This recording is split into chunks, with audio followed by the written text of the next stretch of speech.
मेरा दिव्य वाहन है। मुझे इन पर अटल विश्वास है, इसीलिए ये मेरे प्रिय मित्र भी हैं। अच्छा, तो इन पर आरूढ़ होने में भी बहुत आनंद आता होगा ना? फिर तो इनमें आरूढ़ होकर देखता हूँ।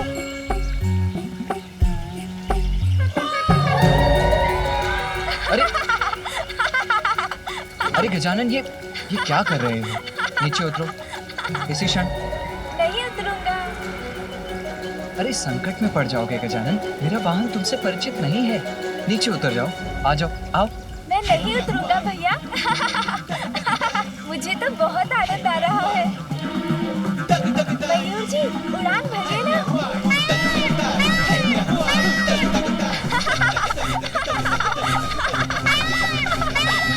अत्यंत तीव्र वेग है मेरे वाहन का, उसकी गति तुम नहीं संभाल सकोगे गजानन। कुछ नहीं होगा भैया। रुक जाओ।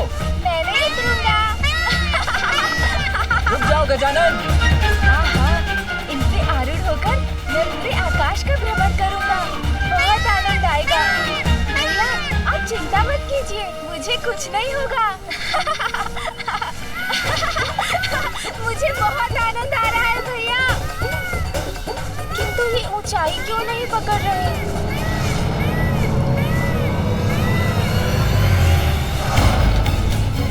अरे, ये तो अपना संतुलन खो रहे हैं।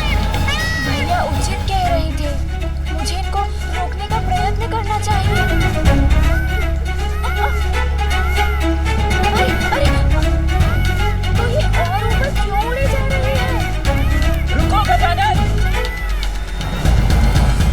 इनका वेग अत्यंत तीव्र है, उसे कैसे नियंत्रित करूं? धीर दो गजानन, धीर दो।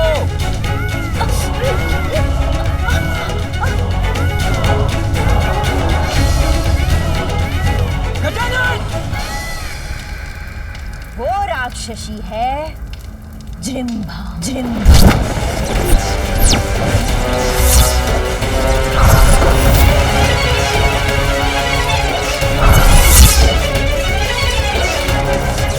मत कीजिए, सोचिए असुर सम्राट, सोचिए। यदि उस काल को ढला है विष की एक बूंद उस बालक के उदर में पहुंच गई तो? जृंभा।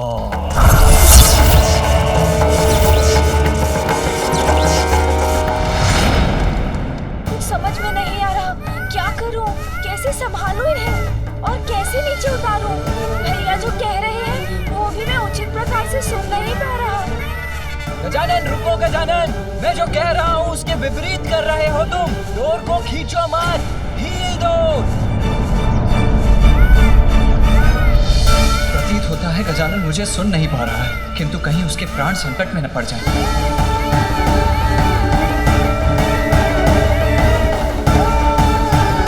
अरे, सामने तो घाटी है।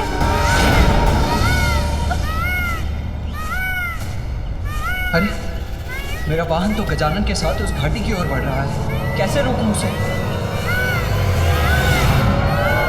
पाताल का अधिपति असुर सम्राट सिंदूरा आदेश देता है, जहाँ भी है जृंभा इसी क्षण मेरे समक्ष प्रस्तुत हो। जहाँ भी है जृंभा इसी क्षण मेरे समक्ष प्रस्तुत हो। इसी क्षण। जल में ये कैसी हलचल है? कौन है जो मेरी शांति भंग करने का दुस्साहस कर अपनी ही मृत्यु को ललकार रहा है? जहाँ भी है जृंभा इसी क्षण मेरे समक्ष प्रस्तुत हो।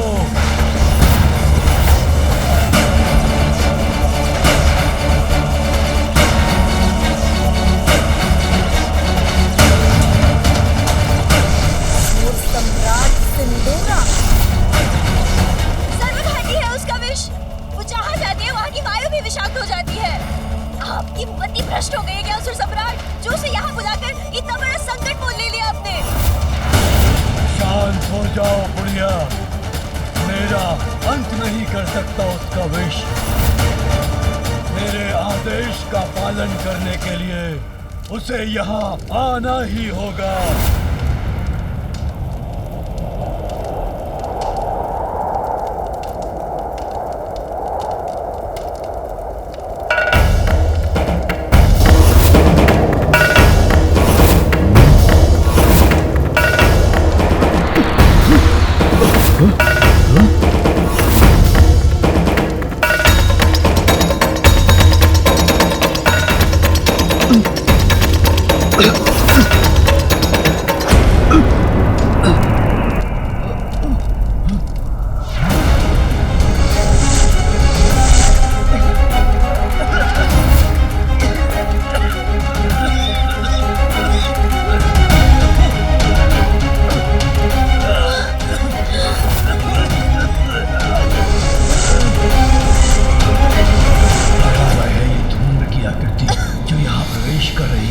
कदाचित सत्य कहा था बुढ़िया स्त्री के काले। भयंकर है ये जन्मभाव।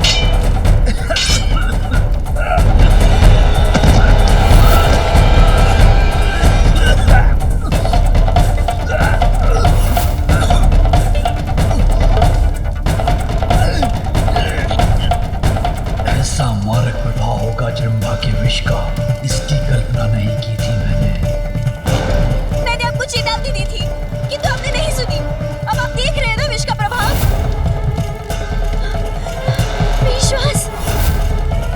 विश्वास को ये क्या हो रहा है? जैसे किसी भयंकर शीत का प्रभाव हो। और ये शीत उत्पन्न हो रही है क्योंकि जन्मभा यहाँ आ रही है। अब सर्वनाश होगा। देखिए मूर्ता देवी जो इस महामूर्ख को जन्मभा को बुलाने का सुझाव दे दिया। अब कहीं मुझे अपने प्राण न गंवाने पड़ जाए।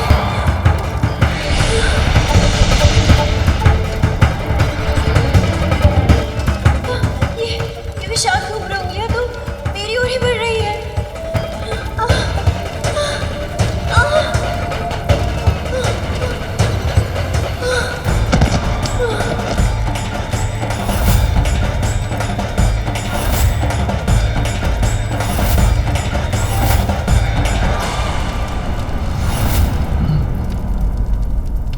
बिना पूर्ण रूप से यहाँ पहुंचे ही इतना भीषण प्रभाव है राक्षसी जन्मभा का।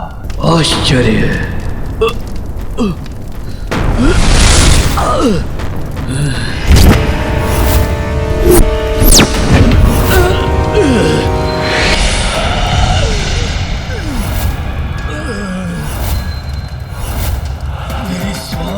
मेरी सांस क्यों बाधित हो रही है?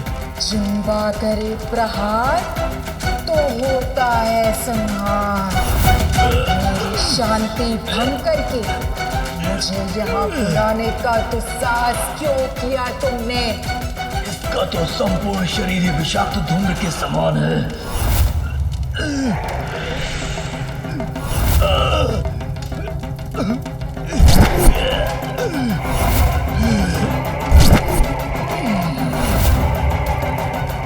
इसका विष तो मुझे भी प्रभावित कर रहा है, किंतु मेरी मृत्यु कैसे हो सकती है? उस बालक के सिवाय कोई मेरा अंत नहीं कर सकता। इस बुलावे में मत रहना कि तुम्हारे बुलावे पे मैं यहाँ आई हूँ। मैं तुम्हारा वध करने आई हूँ। जन्मभा करे प्रहार तो होता है संहार।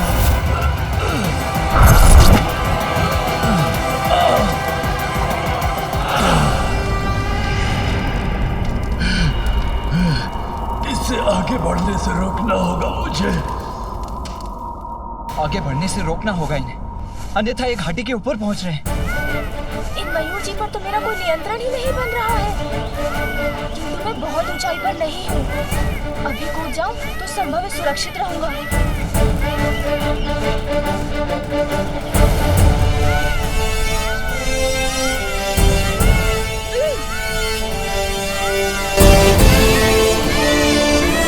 अरे मयूर जी तो और तीव्र गति से आगे बढ़ने लगे। अब मैं क्या करूं?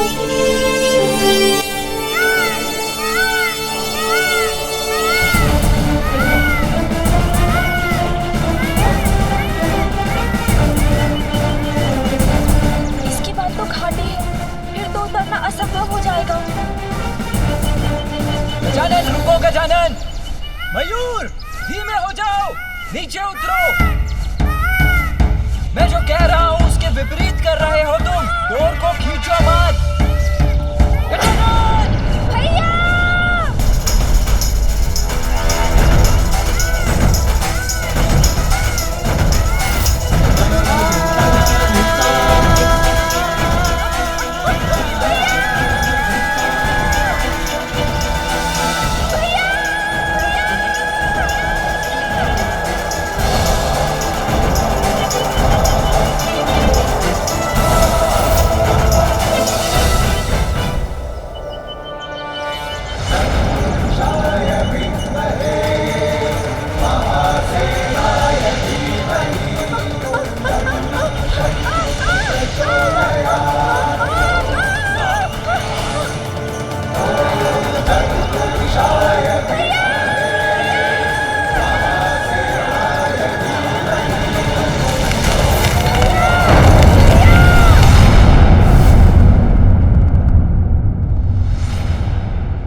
मेरी सांस क्यों अटक रही है? जिम्बा करे प्रहार तो होता है संहार, किंतु अब तक तो मैंने तुम पर विष का वार किया ही नहीं। दुष्टा जिम्रा, वश में तो मैं करूंगा तुम्हें। विष में अवश्य हो तुम, किंतु मेरी अपार शक्तियों से परिचित नहीं हो।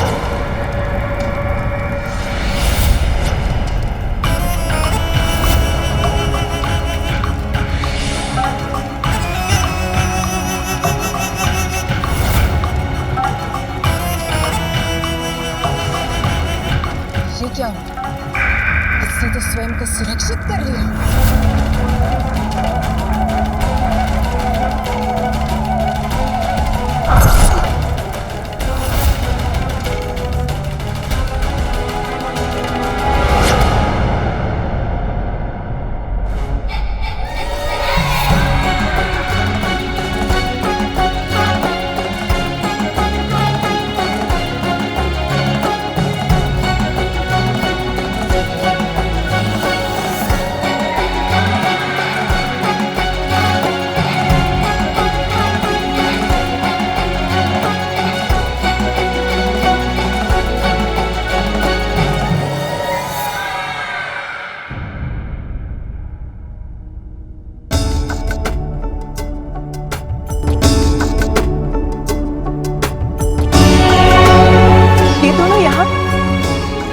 गिरने के कारण ऐसी ध्वनि हुई, किंतु ये हुआ कैसे?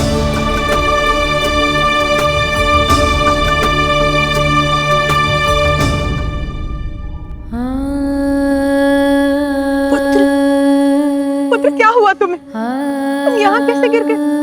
तुम्हें कुछ हुआ तो नहीं ना?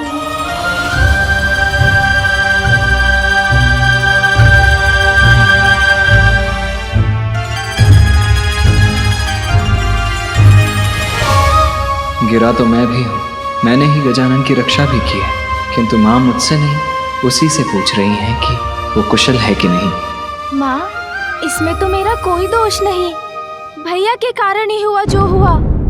मैं तो उनके वाहन मयूर जी से भेंट कर उन पर आरूढ़ होकर थोड़ा सा भ्रमण करना चाहता था, किंतु भैया ना चाहते ही नहीं थे कि मैं उनके मयूर जी पर चढ़ूं, तो बस उनके वाहन ने गिरा दिया मुझे। इतना ही नहीं माँ, भैया तो मेरी डांट भी लगा रहे थे। भैया सदा मेरी डांट लगाते रहते हैं। इतनी सहजता से मिथ्या वचन बोल रहा है, मैं माँ को अभी सब बताता हूँ। नहीं माँ, दोष मेरा नहीं गजानन का था। वो आया था मेरे वाहन से भेंट करने, तो उस पर आरूढ़ क्यों हुआ? वो मेरा वाहन है, मेरे भार और मेरे संकेतों से परिचित है। मैंने तो गजानन को सावधान भी किया था, किंतु उसने मेरा कहा अनसुना कर दिया। फिर वो गिरा तो मैंने उसे अपने ऊपर गिरने दिया, जिससे उसे कुछ ना हो।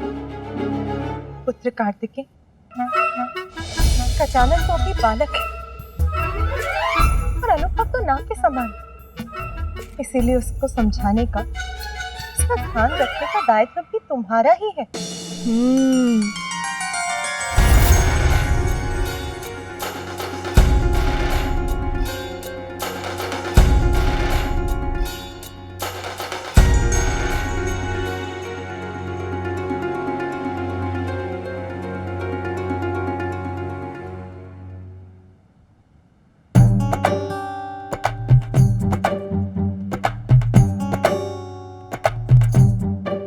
गजानन गजानन गजानन, यहाँ तो जैसे एक ही नाम गूंज रहा है। गजानन ये, गजानन वो। मैं समझ गया माता, आप सभी को मात्र उसी की चिंता है।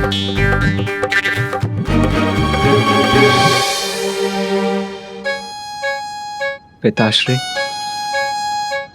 मैं आपका प्रथम पुत्र हूं ना। मेरा जन्म गजानन से पूर्व हुआ था, फिर भी आज आप सभी को मुझसे भी अधिक प्रिय गजानन क्यों हो गया?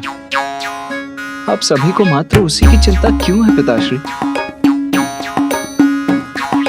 पुत्र, तुम्हें कदाचित ऐसा प्रतीत हो रहा है, किंतु सत्य तो यह है माता पिता अपना संपूर्ण स्नेह अपनी सभी संतानों पर न्यौछावर करते हैं। उनके लिए उनकी सभी संतान एक समान ही होते हैं। अच्छा अब ये सब छोड़ो, चलो भोजन तैयार है। हाँ हाँ, जाओ गजानन, माता के हाथों से भोजन प्राप्त करो।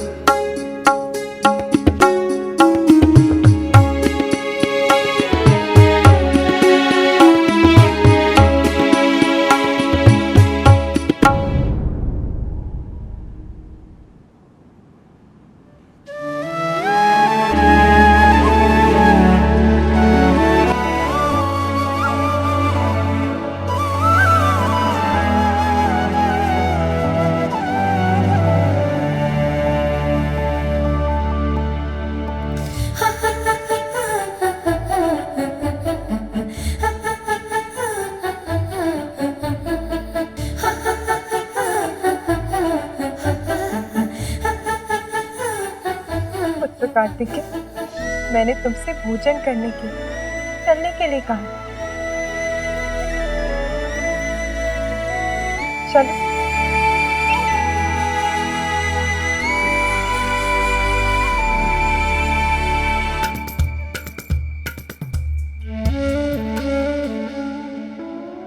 अरे माँ मुझे नहीं खिलाएंगी, भैया को खिलाएंगी भोजन। भूख तो मुझे लगी है। अब जाओ कैलाश, करो अपना प्रहार और उस बालक का संहार। ये है मेरा आदेश, उसका पालन करो। तुम्हारा आदेश? हाँ, जिम्बा किसी के आदेश का पालन नहीं करती। जिम्बा वही करती है जो उसकी इच्छा होती है। मैं किसी का वध करूं और वो भी तुम्हारे लिए? कदापि नहीं।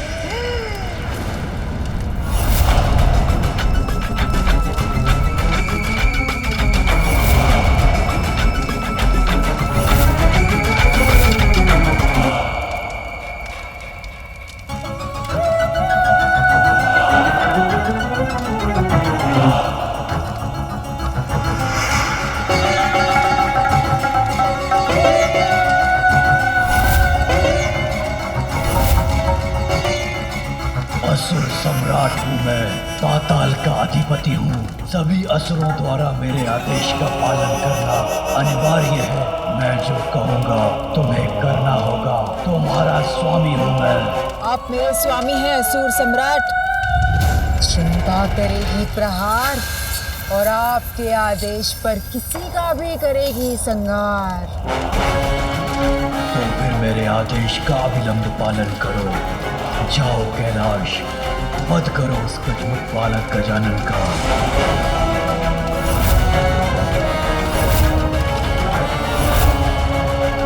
चिंता दीदी, कहीं से मुझे देख लिया तो उन्हें अपना विष प्रहार करेगी। मैं ऐसे ही पड़ी रहती हूँ। मैं भी कैलाश जाकर उस गजमुखानन का वध कर दूंगी।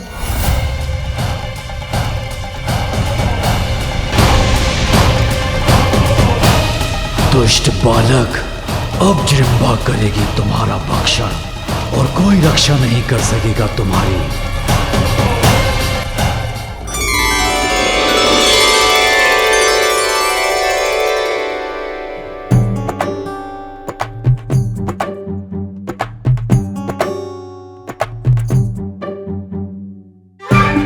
आहा, इतना सारा भोजन। पुत्र, पूर्व में तुम्हें अपने हाथों से भोजन कराने का अवसर ही नहीं मिला। मैं तुम पर अपना स्नेह न्यौछावर कर पाती, उसके पूर्व ही तुम्हें जाना पड़ गया। किंतु आज मैंने तुम्हारे सभी प्रिय व्यंजन बनाए हैं और आज तुम्हें अपने हाथों से खिलाऊंगी। पुत्र कार्तिकेय, मुझे कुछ आवश्यक कार्य करने हैं। उस समय में तुम अपने अनुज गजानन का ध्यान रखना। मुझे क्षमा कर दीजिए माँ। मैं तो यही मान बैठा था कि आपका ध्यान केवल गजानन पर ही केंद्रित है, किंतु मैं तो ये कल्पना भी नहीं कर पाया कि आप इस समय यही थी। इस रसोई में मेरे लिए ये भांति भांति के व्यंजनों का भोज तैयार कर रही थी। कोई बात नहीं पुत्र, मुझे तनिक भी बुरा नहीं लगा, किंतु अब और बातें नहीं। आओ अब भोजन करो। मुझे तो माँ ने भोजन के लिए कहा ही नहीं।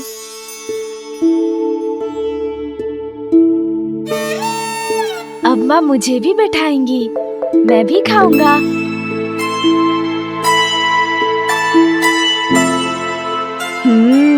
अवश्य ये भोजन मेरे लिए होगा। पुनः भैया को ही दे दिया। माँ कब कहेंगी मुझे भोजन के लिए? मैं तो कब से खड़ा हूँ, फिर भी माँ मुझे पूछ ही नहीं रही।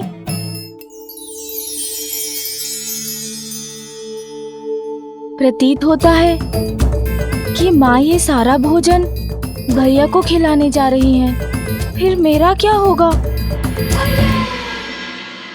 ओहो, ठहरो पुत्र, मैं खीर लाना तो भूल ही गई, अभी लाती हूँ। खीर ही नहीं, माँ तो मुझे भी भूल गई हैं। किंतु कोई बात नहीं, मैं अपनी व्यवस्था स्वयं कर लेता हूँ। भोजन से वंचित कदापि नहीं रहूंगा मैं।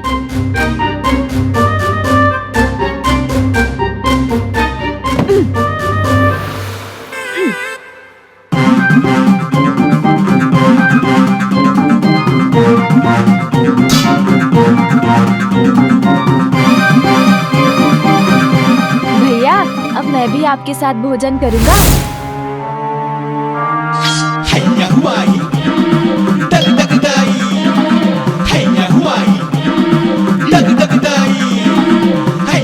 हाँ, अब उचित है।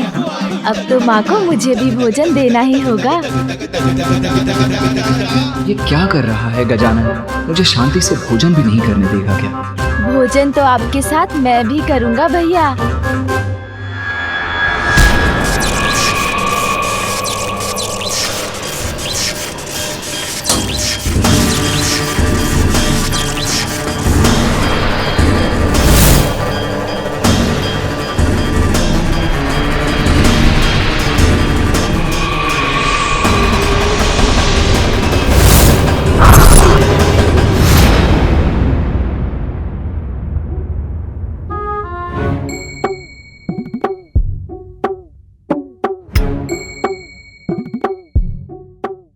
पुत्र, तुम ये थाल लेकर क्यों बैठ गए यहाँ? माँ, जैसे भैया भोजन करेंगे मैं भी तो करूँगा। ये सभी व्यंजन मुझे भी तो बहुत भाएंगे। हम दोनों भ्राता मिलकर भोजन करेंगे, कितना आनंद आएगा ना। नहीं पुत्र, तुम इस भोजन में से कुछ भी ग्रहण नहीं कर सकते। अभी तुम्हारा अन्नप्राशन संस्कार नहीं हुआ है। किंतु माँ, मुझे भी बहुत भूख लगी है। तो इतने सारे फल है ना यहाँ, जितना मन करे खा लो। फल तो समाप्त भी हो गए माँ। अच्छा, फल समाप्त हो गए क्या? अच्छा चलो, मैं तुम्हें कुछ ऐसा देती हूँ जो स्वादिष्ट भी है और तुम्हारे स्वास्थ्य के लिए बहुत अच्छा है।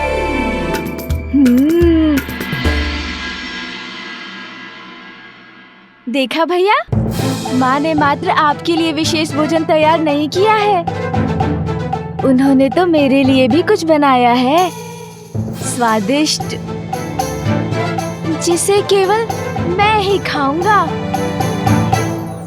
पुत्र, ये लो, दुग्ध पान करो। किंतु माँ। पुत्र गजानन, मैंने कहा ना, शांति पूर्वक दुग्ध पान करो।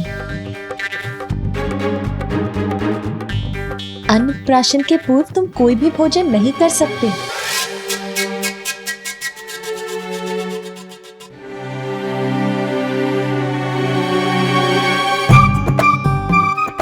कोई मुझसे स्नेह नहीं करता, सभी मात्र बड़े भैया से स्नेह करते हैं।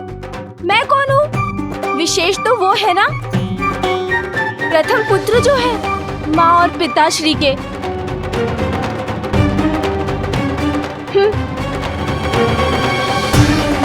अरे पुत्र, माँ, वो दुखी हो रहा है, मैं उसे मना लाता हूँ। नहीं पुत्र, बैठो। गजानन की चिंता मत करो पुत्र, वो अभी बहुत भोला है, अभी रुष्ट हुआ है। कुछ ही समय में मान भी जाएगा और स्वयं लौट कर आ जाएगा। तुम भोजन लो।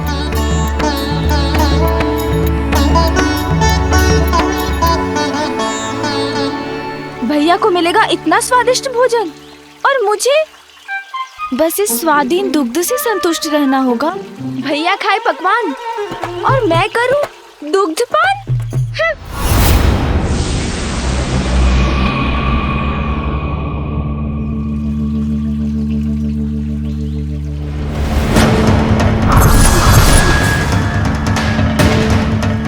मेरा भयंकर रूप देखकर तो ये बालक भयभीत होकर भाग जाएगा।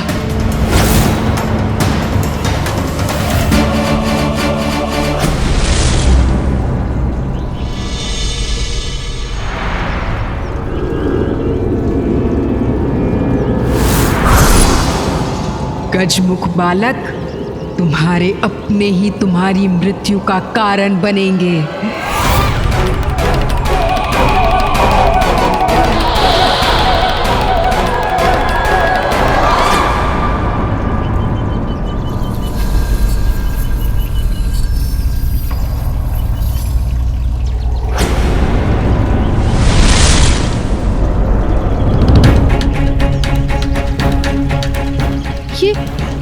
ये बालक कहाँ चला गया?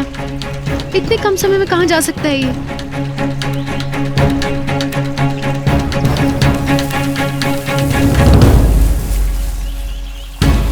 अच्छा, स्वयं को बहुत चतुर समझता है। इस शिला के पीछे ही होगा, वहीं से आई थी ये ध्वनि।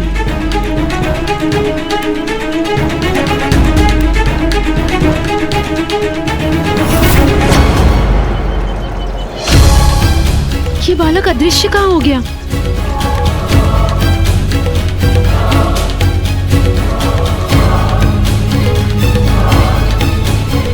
कहाँ चला गया ये बालक?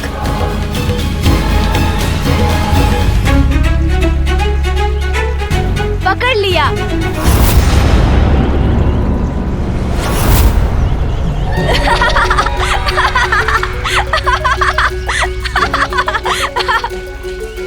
पकड़ लिया अर्थात मुझे ज्ञात है। माँ ने आपको भेजा है मुझे ढूंढने के लिए, किंतु मैं आपके साथ नहीं चलने वाला मौसी।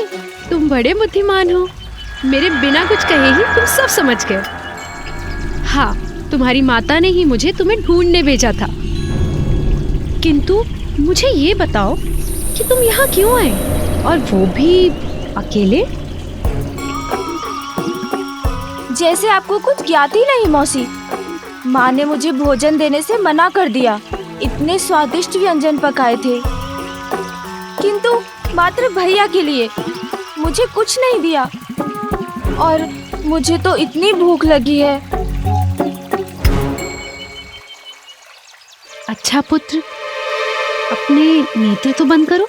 मुझे भूख लग रही है, मैं कह रहा हूँ ना। माँ ने मुझे बहलाने, मेरे साथ क्रीड़ा करने के लिए आपको यहाँ भेज दिया। अपनी मौसी का कहा भी नहीं मानोगे? चलो पुत्र, नेत्र बंद करो।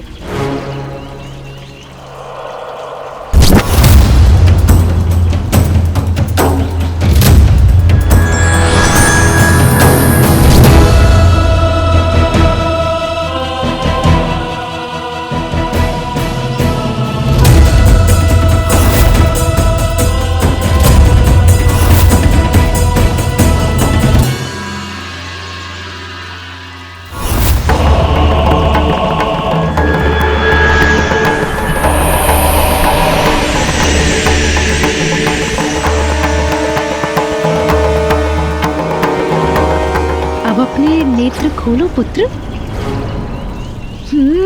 भोजन।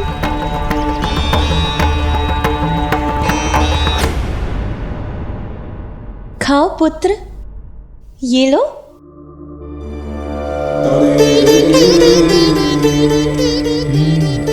अत्यंत स्वादिष्ट भोजन है माँ।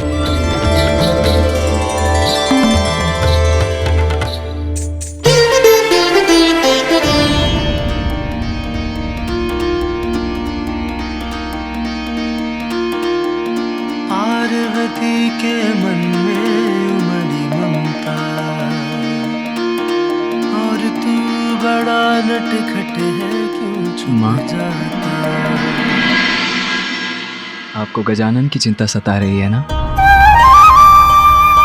इतनी व्याकुल हूं मैं, किंतु कोई मेरी चिंता को नहीं समझता पुत्र। जन्म से ही गजानन के जीवन पर बार बार संकट आते रहे हैं।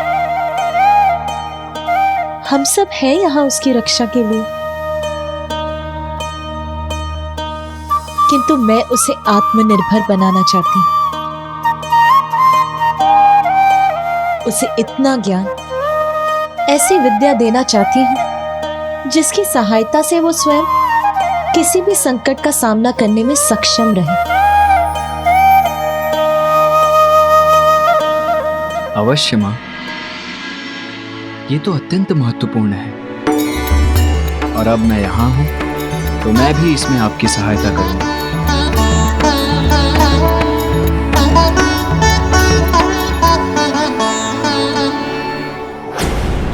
ये लो, ये खा लो।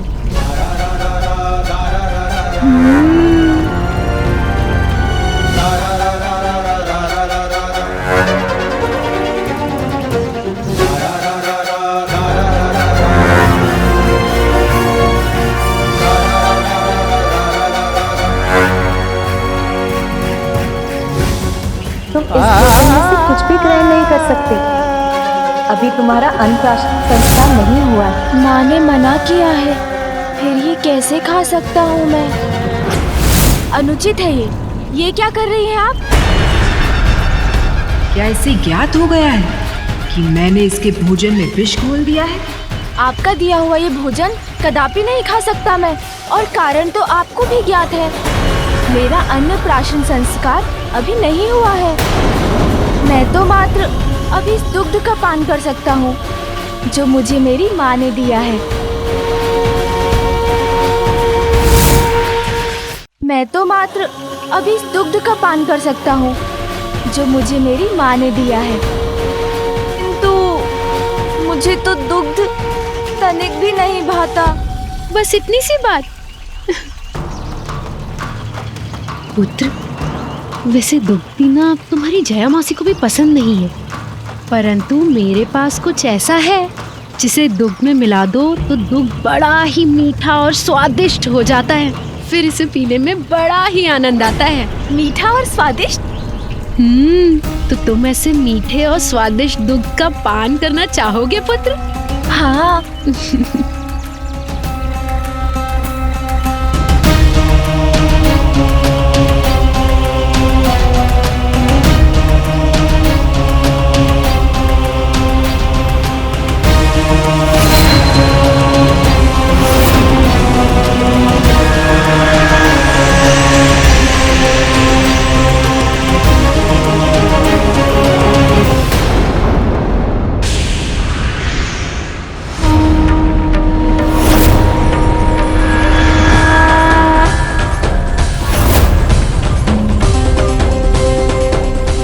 लो पुत्र, अब ये और मीठा और स्वादिष्ट हो गया है। अब तुम इसका पान कर सकते हो। लो।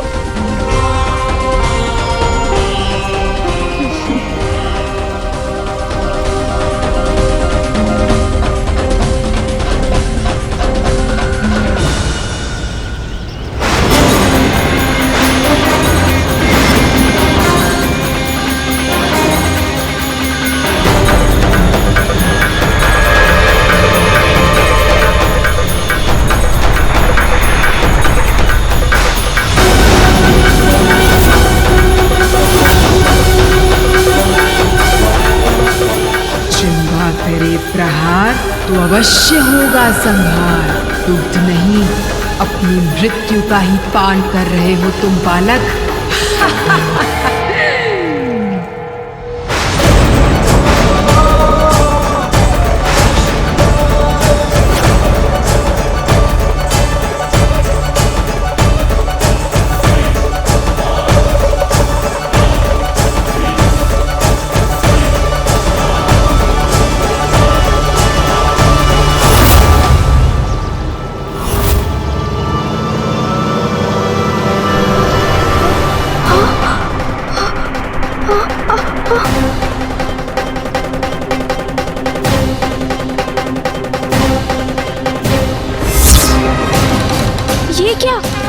शरीर नीला क्यों पड़ रहा है जया मौसी?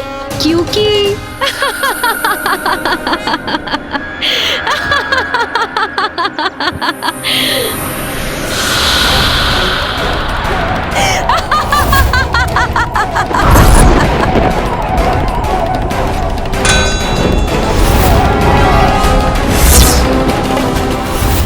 कालकूट हलाहल विष का ग्रहण किया है तुमने मूर्ख बालक। अब तुम्हारी रक्षा मुझसे कोई नहीं कर सकता। जिह्वा करे प्रहार तो होता है संहार।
जो स्वयं अविनाशी है, जो जीवन मरण से परे है, जिनका नाश असंभव है, वो विश्वेश्वर महादेव फिर जिस सर्वनाशी कालकूट हलाहल विष के प्रभाव से मुक्त नहीं, जिसे अपने कंठ में धारण करने के कारण नीलकंठ कहलाते हैं, उस अत्यंत घातक विष के प्रभाव से इतनी सहजता से मुक्त हो गया मेरा पुत्र गजानन।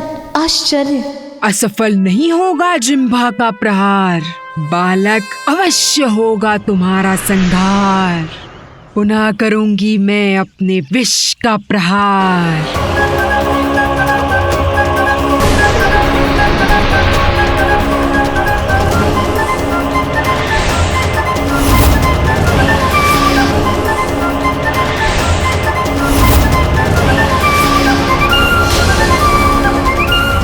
मुक्ति नहीं पाओगे तुम मेरी प्रचंड शक्ति से। दोनों हाथों से दबाऊंगी तुम्हारा कंठ और करूंगी तुम्हारा अंत। इस राक्षसी रूपी संकट से अभी मुक्त नहीं हुआ है गजानन। तुम्हारा काल विकराल रूप धर के तुम्हारे समक्ष खड़ा है मूर्ख बालक।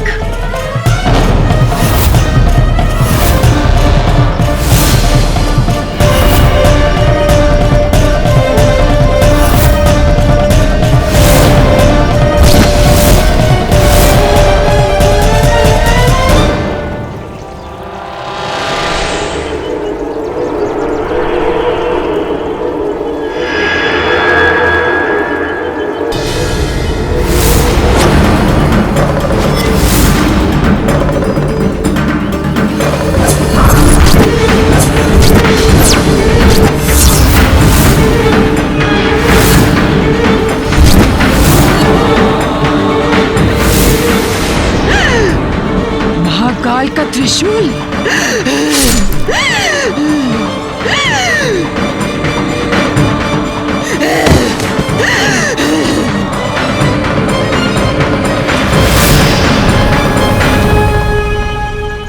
अंत हो गया इस दुष्ट का, किंतु इस घटना से एक प्रश्न उत्पन्न हुआ है मेरे मन में। किस दिव्य शक्ति का रूप है मेरे पुत्र गजानन का जीवन, और क्या है उसके जन्म का प्रयोजन? माँ तो गजानन को देखने और उसे दुग्ध देने गई थी, अभी तक लौटी क्यों नहीं? ये भयानक चित्कार का स्वर हो क्या रहा है वहां?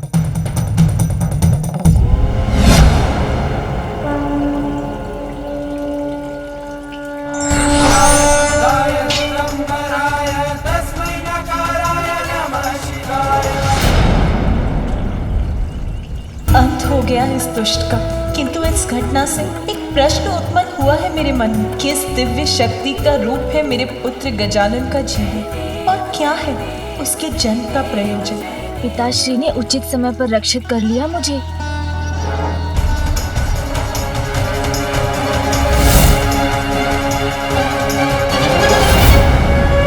छल करने का परिणाम मिल गया ना। भाई का तो लेश मात्र चिन्ह भी नहीं है गजानन के नेत्रों में। ऐसे खड़ा है जैसे कुछ हुआ ही ना हो। कौन है ये? क्या हुआ यहाँ? गजानन, तुम कुशल तो हो ना? हाँ माँ। ये राक्षसी यहाँ आई कैसे? ये कहाँ से आई ये तो ज्ञात नहीं माँ। मैं भवन के बाहर आया तो इसने जया मौसी का वेश धरकर मुझे भोजन देने का प्रयत्न किया, किंतु वो मैंने अस्वीकार कर दिया। फिर इसने मुझे दुग्ध दिया, वो भी बहुत कड़वा था। आपने भेजा है, बस ये सोचकर मैंने उसका पान कर लिया। फिर पिताश्री ने अपने त्रिशूल से इसका वध कर दिया। मेरे पुत्र, मेरे गजानन, मैं अत्यंत प्रसन्न हूँ कि तुम सुरक्षित हो। माँ, आपका स्नेह पाकर तो मैं भी बहुत प्रसन्न हूँ।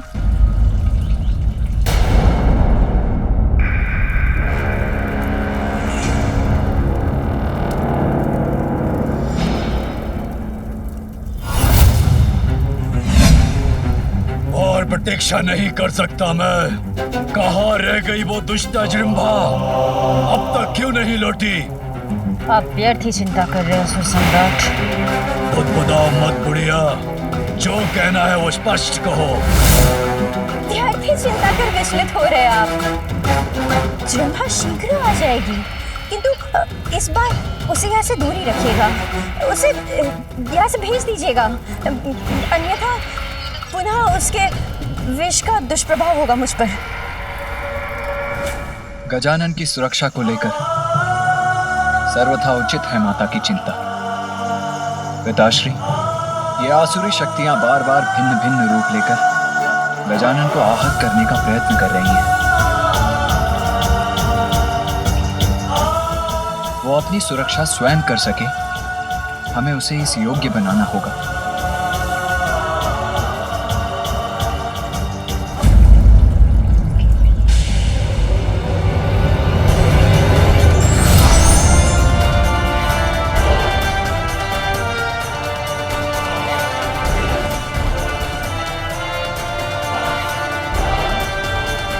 भैया के पास धनुष?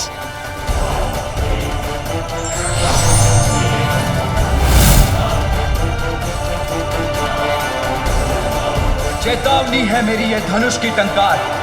वो शत्रु जिसने इस राक्षसी को यहाँ भेजा है, वो सावधान हो जाए।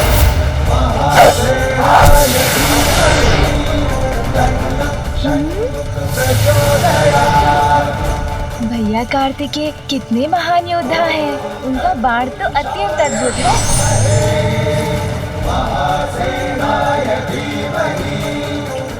अद्भुत भैया, अद्भुत।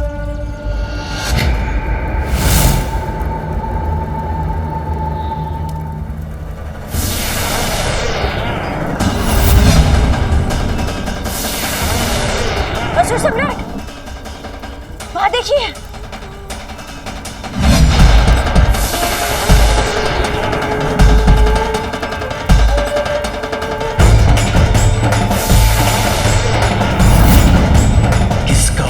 ये मेरी ओर क्यों बढ़ रहा है? ये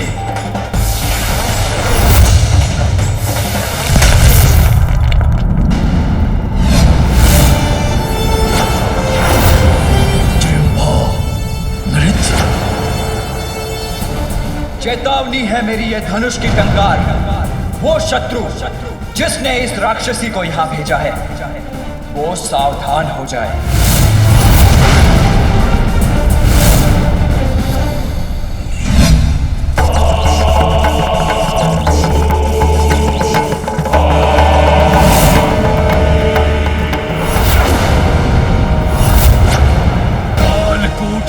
विषधारणी जृंभा की ये दुर्दशा इतनी शक्तिशाली राक्षसी का वध कर दिया उस गजानन बालक ने। त्रिदेव भी सुरक्षित नहीं है, इसके कालकूट लाल विष ने यही कहा था ना। तो एक बालक ने कैसे सह लिया इसका विष, वध कैसे कर दिया इसका, अंत करेगा वो मेरा, यही कहा था ब्रह्मदेव ने। सत्य हो जाएगा उनका वचन यदि मैंने स्वयं उसका अंत कर उसे नहीं रोका।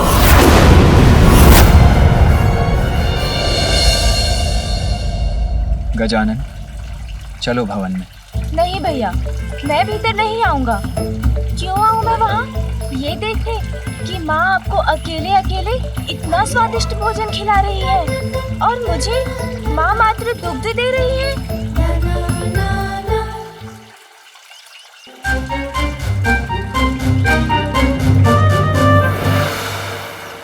अरे इतने सारे फल इन गंजी के पास। माँ, पिताश्री, भैया, मैं किसी के साथ नहीं जाऊंगा। मैं तो बस इन गण के साथ जाऊंगा।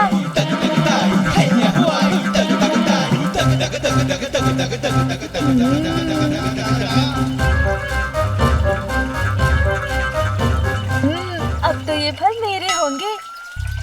रुकिए, मैं भी चल रहा हूँ आपके साथ। अरे गजानन, रुको तो। प्रत्यक्ष में तो ये मात्र एक बालक है, मेरा पुत्र।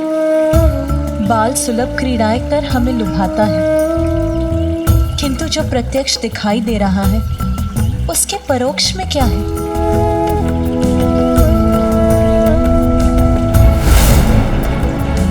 जो मैंने देखा वो किसी चमत्कार से कम नहीं है, किंतु जो नेत्र देख सकते हैं वो हमारे समक्ष है। किंतु उसके पीछे क्या छिपा है? क्या रहस्य है ये? क्या है मेरे पुत्र की वास्तविकता? कौन सी अलौकिक शक्ति का स्वरूप है वो? उसकी अद्भुत दिव्यता का स्रोत क्या है? अपने पुत्र के दिव्यता को लेकर अचंभित है देवी पार्वती।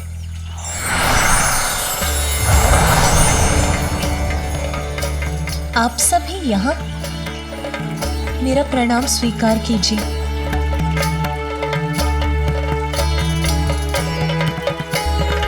देवी पार्वती, असाधारण है आपका पुत्र गजानन, जिसकी रक्षा के लिए आप चिंतित हैं। उसने ही जन्म से पूर्व आपकी अर्थात अपनी माता की रक्षा की थी। मेरी रक्षा की थी उसने ब्रह्मदेव, अपने जन्म से पूर्व? किंतु कैसे? आपको वो समय तो स्मरण होगा ही जब आप अपनी कल्पना से अपने पुत्र के रूप का सृजन कर रही थी।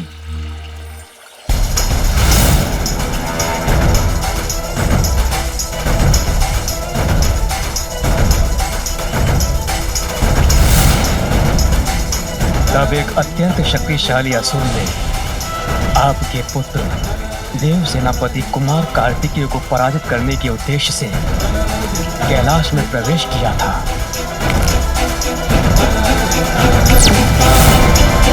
किंतु उसकी कुदृष्टि आप पर पड़ी।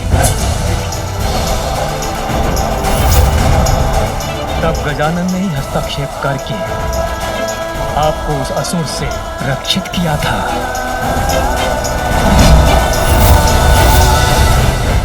गजानन की अनुपम अद्भुत दिव्यता का अनुभव तो मुझे भी हुआ था देवी पार्वती, जब मैंने उसके लाला जल देखा।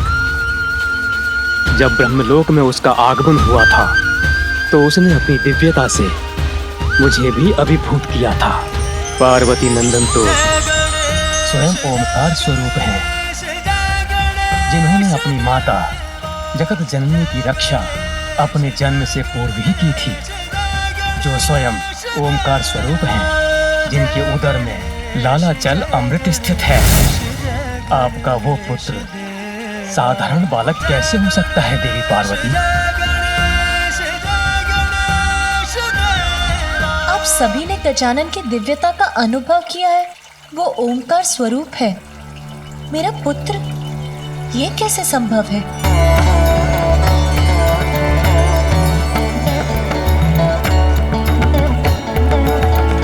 शंका की छाया को मिटाकर सत्य की ज्योति को देखिए, तो आपको स्वयं उसका परिचय प्राप्त होगा।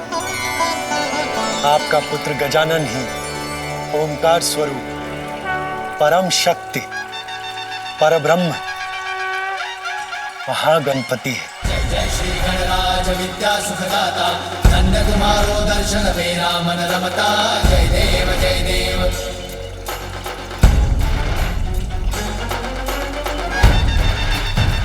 महागणपति अर्थात वो परम शक्ति जिनका आभास और दर्शन हम त्रिदेवों को सतयुग से भी पूर्व इस सृष्टि के प्रारंभ में हुआ था। ये वो समय था जब पूर्व में स्थित सृष्टि का अंत हो रहा था।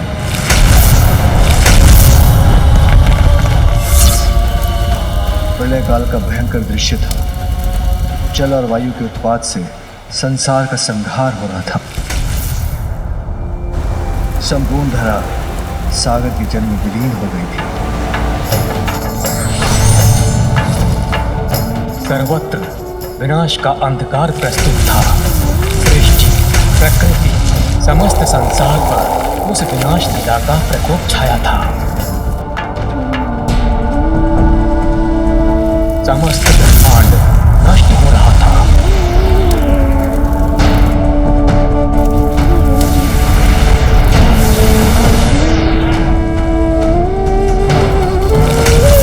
इस सृष्टि का निर्माण कर हमने उसका पालन किया था। उस प्रकृति के प्रत्येक अंश का अंत होने लगा, तो हमारे मन में हम त्रिदेवों के अस्तित्व के औचित्य को लेकर प्रश्न उठा। जिस संसार को स्थापित रखने का कार्य हम त्रिदेवों का था, वो तो नष्ट हो चुका था। हम इस विचार में डूब गए कि अब हम त्रिदेव क्या करें।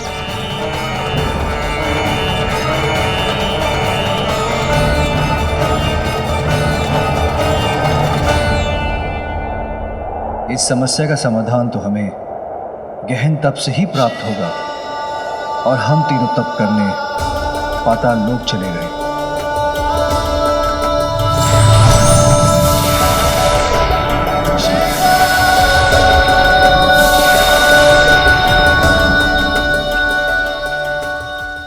सहस्त्रों करोड़ों वर्षों तक हम त्रिदेव पाताल लोक की गहराई में स्थित रहकर ध्यान और तप में रत रहे।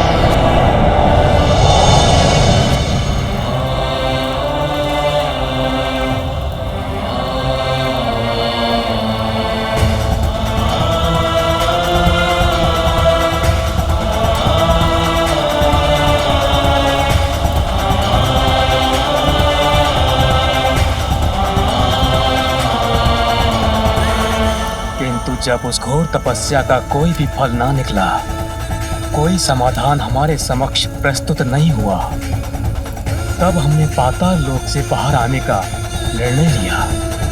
पाताल लोक से लौटने पर हमने देखा सृष्टि को अपने भीतर समाहित करने वाला जल नीचे उतर चुका था।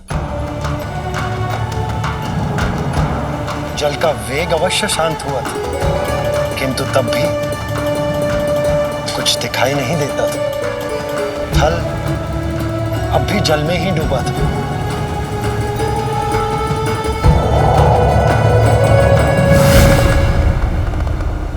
एक स्थान जो जल से मुक्त था, उसी को उचित जानकर हम तीनों वहीं बैठकर विचार विमर्श करने लगे। पर हमारी समस्या अभी भी वहीं की वहीं थी। जो था उसका अंत हो चुका था। उसके अंत स्थान पर हम उनका ध्यान, उनकी प्रार्थना करने लगे, जिनसे संपूर्ण सृष्टि का अस्तित्व है, जो सृष्टि के ही नहीं अपितु समस्त ब्रह्मांड के कारण के भी कारण है, जो अनादि है और अनंत है। हम उन्हीं परम ब्रह्म का आह्वान करने लगे कि वही हमारा मार्गदर्शन करेंगे।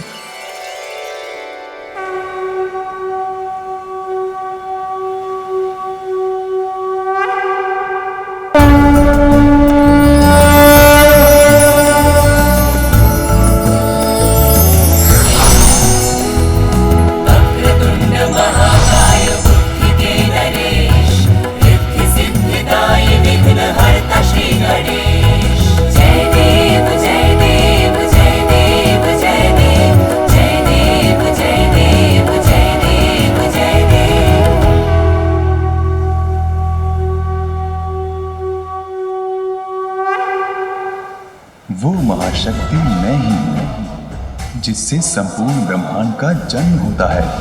प्रलय के पश्चात मुझ में ही संसार का विलय भी होता है। मैं ही करता हूँ, मैं ही धारण करता हूँ और मैं ही संहार करता भी हूँ। मैं ही विश्वरूप ब्रह्म हूँ, मैं ही साक्षात नित्य आत्मा हूँ। सत्व, रज, तम तीनों गुणों से परे, स्थूल, सूक्ष्म और कारण तीनों देहों से परे, भूत, भविष्य, वर्तमान तीनों कालों से परे। मैं ही प्रणव हूँ, मैं ही ओंकार हूँ जो समस्त मंत्रों का बीज मंत्र है। सभी वेद मुझसे ही उत्पन्न हुए हैं। नमो नमो विश्वेभृते अखिलेश, नमो नमः कारण कारणाय, नमो नमो वेद विदाम दृश्य, नमो नमः सर्ववर प्रदाय।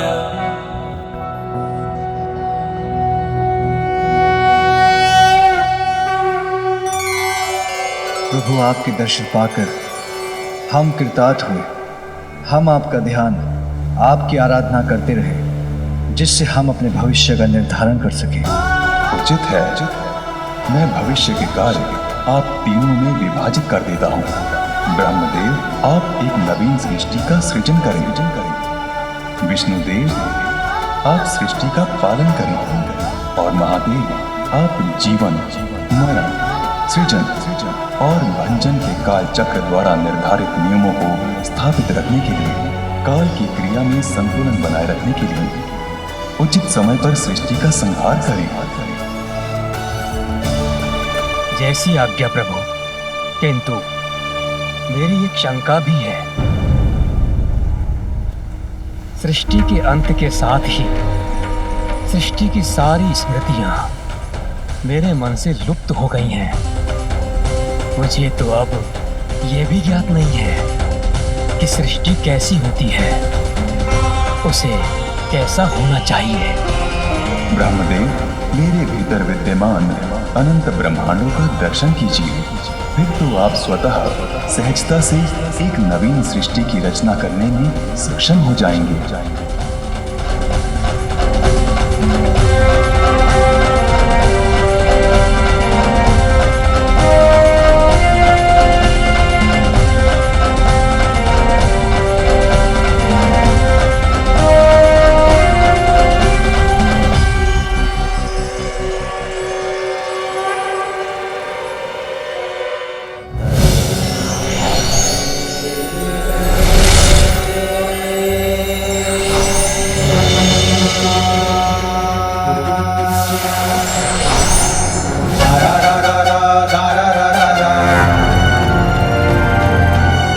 आश्चर्य, अनेकों ब्रह्मांड, असंख्य सृष्टि।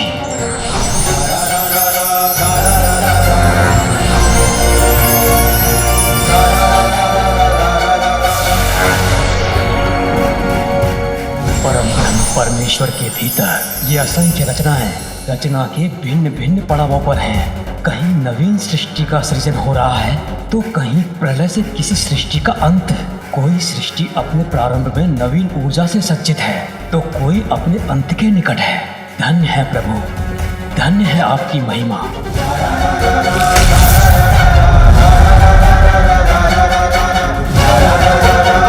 धन्य है प्रभु।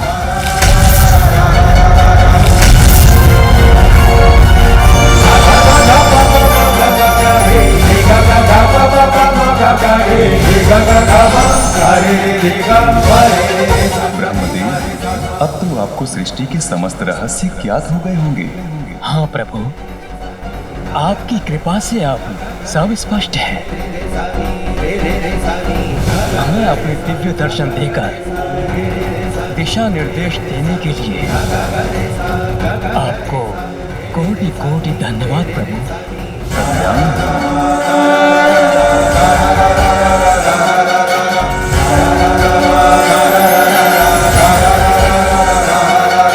गौरी, गजानन तो परब्रह्म ही हैं, जिन्होंने एक बालक के रूप में अवतार लिया है।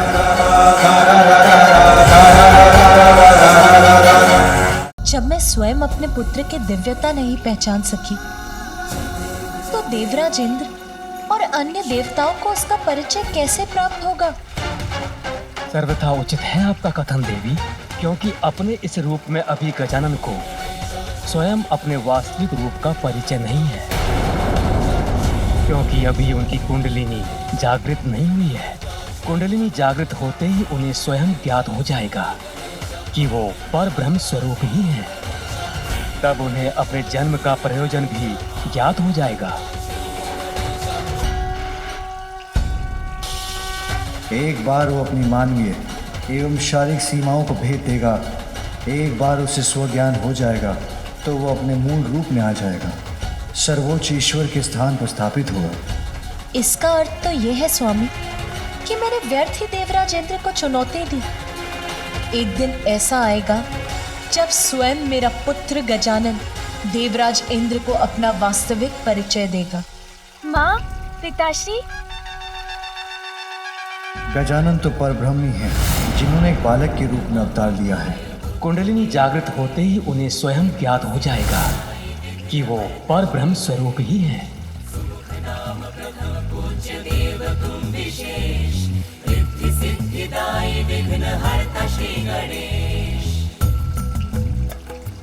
मुझे आप सभी की दृष्टि से ओझल हुए इतना समय हो गया और आप में से किसी ने भी ध्यान नहीं दिया।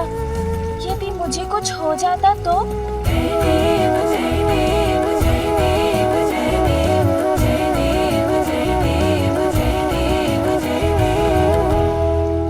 वो तो अच्छा था कि उन गंजी के पास इतने सारे फल थे, अन्यथा भूख के कारण मेरी अवस्था बहुत विकट हो जाती। किंतु माँ, मुझे अभी भी बहुत भूख लगी है। चलो पुत्र, भीतर चलो, मैं तुम्हें और दुग्ध देती। नहीं माँ, अब दुग्ध नहीं, अब मुझे भोजन चाहिए, जैसा भैया को प्राप्त होता है वैसा भोजन। अरे, हमारे पुत्र गजानन को अभी तक भोजन प्राप्त नहीं हुआ। नहीं मामा जी। देवी पार्वती, ये तो सर्वथा अनुचित। उसे अवश्य भोजन मिलना चाहिए। किंतु भ्राता श्री हरि नारायण, मैं उसे अभी अन्न कैसे दे सकती हूँ? उसका अन्नप्राशन। प्रिय, स्वयं अन्नपूर्णा है आप, गजानन की माता है, इसलिए आपको स्वयं गजानन का अन्नप्राशन करवाना चाहिए। आहा, मेरा अन्नप्राशन। इससे शुभ भला और क्या हो सकता है। देवी लक्ष्मी, देवी सरस्वती एवं ब्रह्मदेव और विष्णुदेव की उपस्थिति में यदि आपके हाथों से गजानन का अन्नप्राशन किसी भी दिव्य उत्सव से किसी भी रूप में कम नहीं है। उचित है ना, मैं स्वयं अपने पुत्र गजानन का अन्नप्राशन करूंगी और अन्नप्राशन के बाद उसकी कुंडलिनी जागृत करने के लिए उसकी शिक्षा प्रारंभ करूंगी।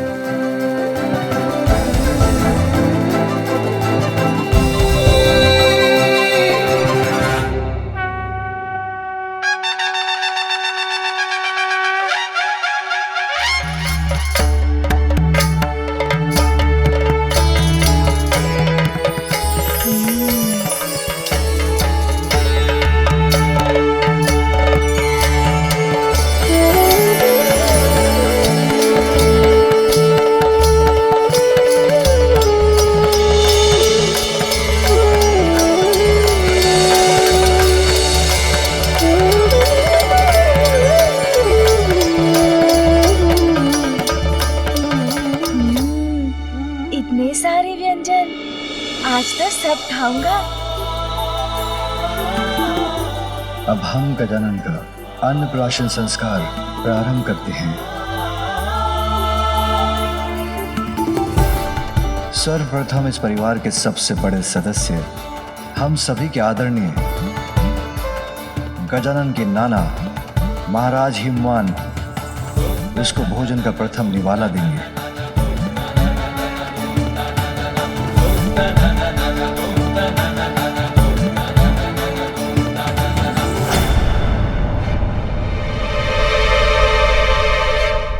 रुकिए,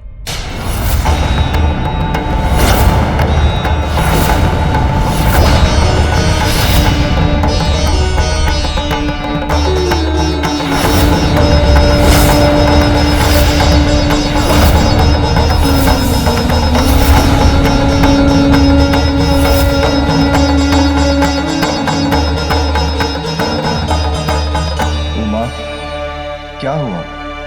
गजानन का अन्नप्राशन प्रारंभ होने के पूर्व ही तुमने उसे रोक दिया? स्वामी, 56 भोग व्यंजनों से सज्जित है ये थान, किंतु इसे देखकर पूर्णता का आभास नहीं हो रहा है मुझे। कुछ तो अवश्य अभी भी शेष है। मैं कुछ नहीं बोलूंगी, किंतु शेष है? अब क्या शेष है पुत्री? अब तो बस गजानन का अन्नप्राशन ही शेष है। कुछ शेष नहीं माँ मेरे उदर में, बस मेरे द्वारा इन स्वादिष्ट व्यंजनों का भोग लगाना ही शेष है। विलंब के लिए मैं क्षमा प्रार्थी हूँ, किंतु जो उचित है उसी का होना अनिवार्य है। मेरे पुत्र के अन्नप्राशन का प्रथम आहार ये 56 व्यंजन नहीं, कुछ और होगा। कुछ और होगा? क्योंकि जो विशेष है अभी वही शेष है। आप सभी अपना स्थान ग्रहण कीजिए, तनिक प्रतीक्षा कीजिए, मैं अभी वो विशेष व्यंजन लेकर आती हूँ।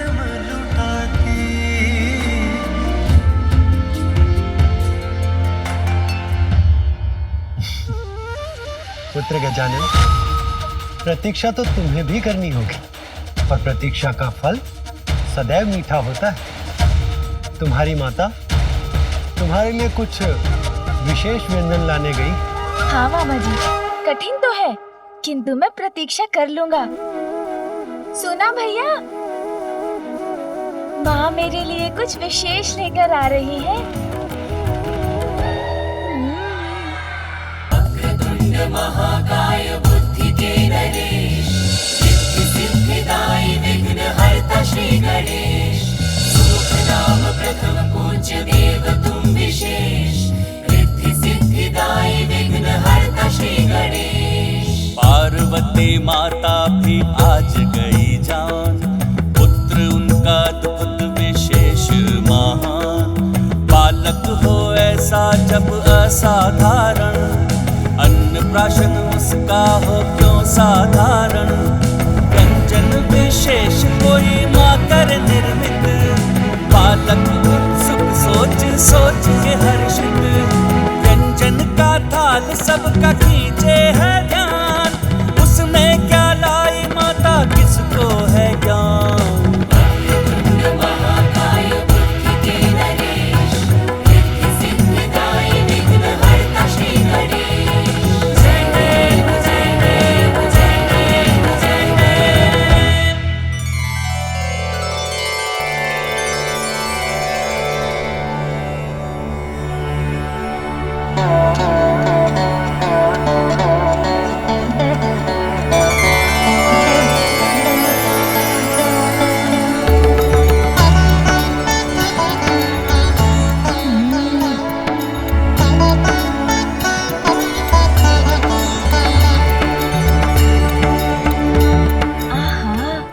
सुंदर है ये, अवश्य बहुत स्वादिष्ट भी होगा।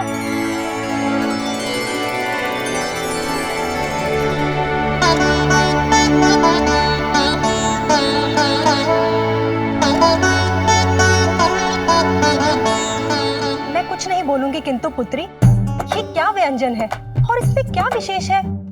आटे से बना हुआ साधारण मिष्ठान ही तो प्रतीत हो रहा है ये। नहीं नानी जी, ऐसा मत बोलिए, माँ ने मेरे लिए बनाया है तो असाधारण ही होगा ये मिष्ठान, है ना माँ? वैसे इसको बोलते क्या है माँ? मोदक। मोदक?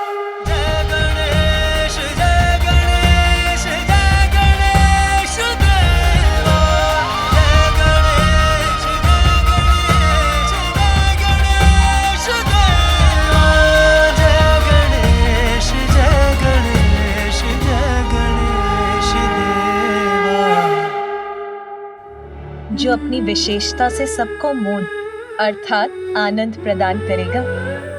पुत्र, माता उचित कहती है, दिखाई देने में तो साधारण ही है ये, किंतु उचित तो तुम्हारा भी कथन है पुत्र, क्योंकि ये मोदक भीतर से अत्यंत असाधारण है।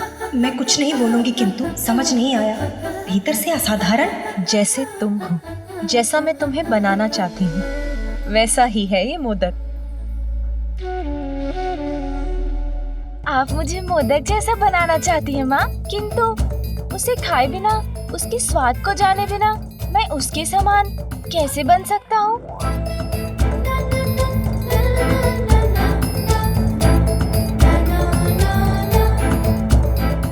माँ, मैं ये मोदक खा लूँ ना? अवश्य पुत्र। गजानन का अन्नप्राशन मोदक से ही प्रारंभ होगा।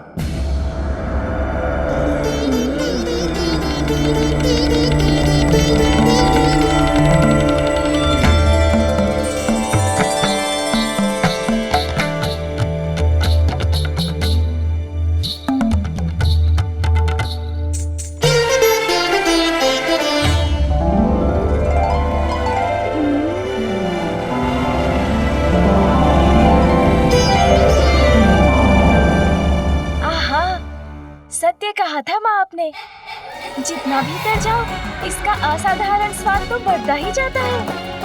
इतनी मिठास, ऐसा स्वाद छिपा है इसके भीतर, जिसका अनुमान इसे देखकर नहीं लगाया जा सकता।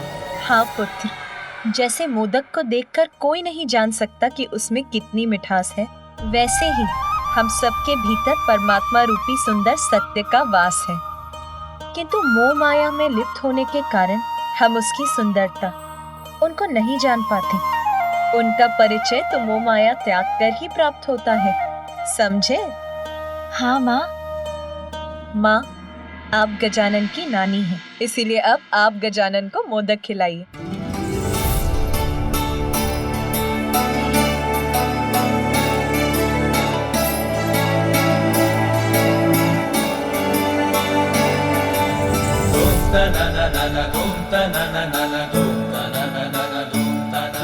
आनंद आ गया माँ, बहुत स्वादिष्ट है मोदक।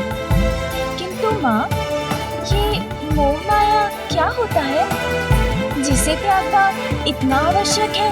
हाँ माँ, और इस मोह माया से छुटकारा पाने का उपाय भी बताइए ना। हाँ पुत्र, आत्मा परमात्मा का ही तो अंश है। अच्छे कर्म से ही परमात्मा को पाया जा सकता है, यही तो जीवन का परम उद्देश्य है। किंतु सांसारिक सुखों की लालसा, निज स्वार्थ और इच्छाओं के माया जाल से भ्रमित होकर सभी जीव उन परमात्मा को ही भुला बैठे हैं। तो फिर इस परम उद्देश्य को प्राप्त करने के लिए हमें क्या करना चाहिए माँ? पुत्र, सत्य की साधना, माया को भेदने वालों की समस्त शक्तियाँ और कुंडलिनियाँ जागृत हो उठती हैं और उन्हें अपने भीतर बसी परमात्मा की शक्ति और उनकी सुंदरता से परिचय कराती हैं। वैसे ही पुत्र, जैसे मोदक के भीतर का स्वाद लेने पर ही इसकी वास्तविक मिठास का आनंद प्राप्त होता है। स्वामी, अब आप गजानन को मोदक खिलाइए।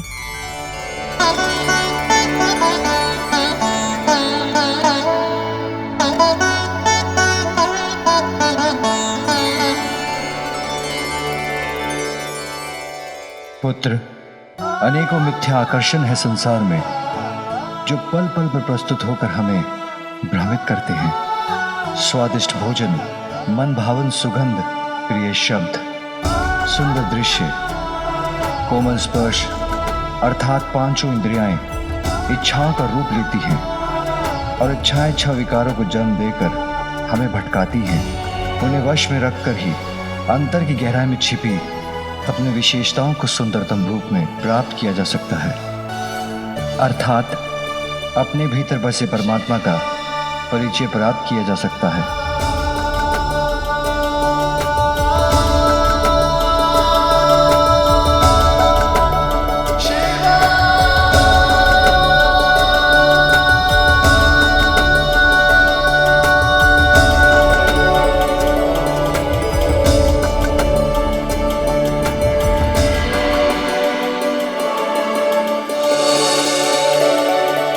अपनी अंतरात्मा में झांककर अपने अवगुणों को दूर करना, बुराई का मार्ग त्याग कर अच्छाई के मार्ग पर चलना, गुणों को निखारना, परमात्मा से मिलन के अपने परम उद्देश्य पर स्थिर रहना, अपने भीतर छिपी सुंदरता से संपूर्ण जगत को आनंदित करना।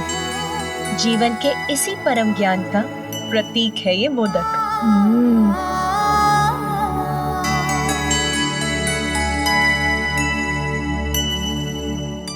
अन्नपूर्णा, अब आप भी तो अपने हाथों से अपने पुत्र को मोदक खिलाएं।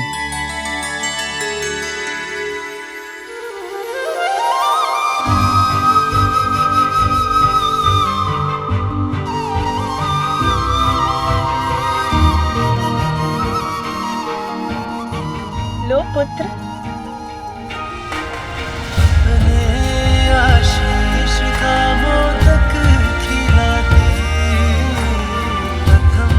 देवी पार्वती, जीवन के सर्वोच्च ज्ञान के प्रतीक मोदक की आकृति भी कितनी विशेष है ना?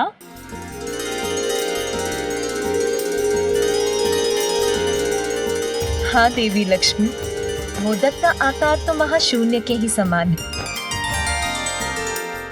माँ, मुझे कुछ समझ में नहीं आया, ये महाशून्य क्या होता है? महाशून्य तो अनंत है, अपने आप में ही संपूर्ण है। समस्त जगत और सभी जीवों का जीवन उसी से उत्पन्न होता है और उसी में समाता है। अर्थात ये तो प्रणव मंत्र ओंकार का ही प्रतीक है।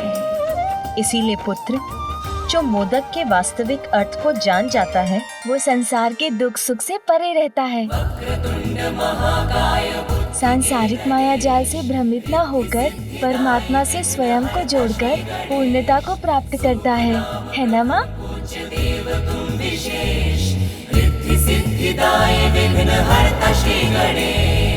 बालक का भाल जो स्पर्श की उमा, शक्ति के ज्ञान से बालक हुआ युक्ता।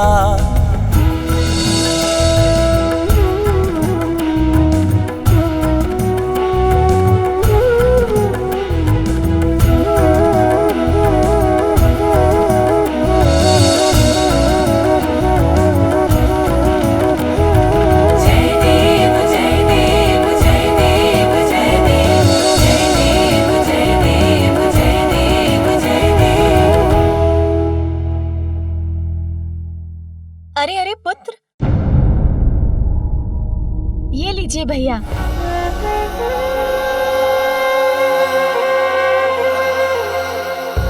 माता, ये मोदक का ही प्रभाव है जो गजानन अपना भोजन मुझसे बांटना सीख गया।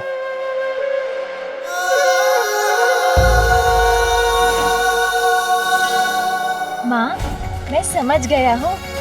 कोई कितना भी साधारण क्यों ना दिखाई दे, यदि वो अपने भीतर बसे परमात्मा का परिचय पाकर अपने गुणों को निखार ले, तो वो असाधारण हो जाता है। आपके द्वारा बनाए इस विशेष मोदक से संपूर्ण संसार यही सीख प्राप्त करेगा और आज से मोदक सदैव मुझे अत्यंत प्रिय होगा। पुत्र गजानन, अब तुम्हारा अन्नप्राशन पूर्ण हुआ। अब तुम मन भरकर भोजन कर सकते हो।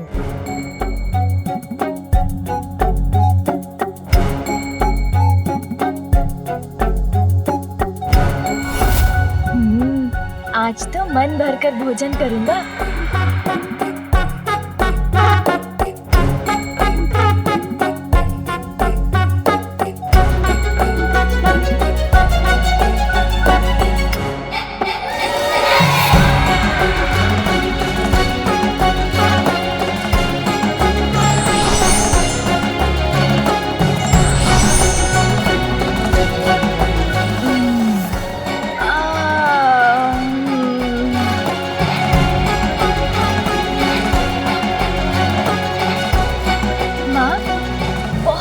स्वादिष्ट भोजन था।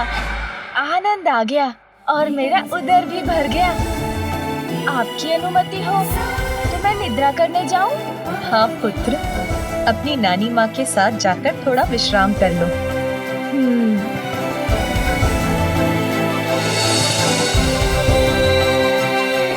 आज विश्राम कर लो पुत्र, क्योंकि कल से तुम्हें श्रम जो करना होगा। कठोर तप कर शक्ति और दिव्यता की साधना करनी होगी।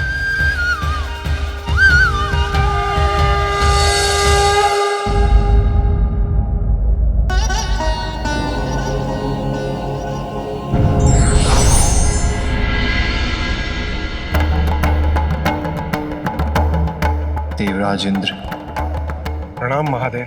क्या है आपकी चिंता का कारण? दक्षिण क्षेत्र में पुनः असुरों का आतंक छाया प्रभु। हम देवताओं के धर्म की रक्षा करने के लिए एक बार पुनः हमें देव सेनापति कार्तिकेय की आवश्यकता है।